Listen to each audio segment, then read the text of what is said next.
మహారాజు తానే సమిధల్లె మారి నిలువెల్లా వెలిగెరా. భోగాన్ని విడిచి త్యాగాన్ని వలచి తాపసిగా నిలిచెరా.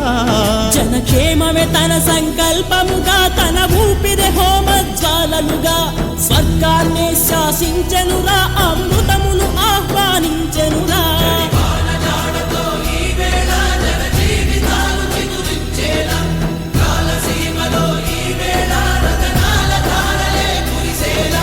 కల్లు కల్లు మని సిరిమూవల్లే చినుకే చేరగా, జల్లు జల్లు మని పులకింతల్లు పుడమే పాడగా, హరివిల్లు ఎత్తి కరిమబ్బు వాన బాణాలే వేయని, నిలువెల్ల మంచు వడగళ్ళు తాకి కడగళ్ళే తీరని.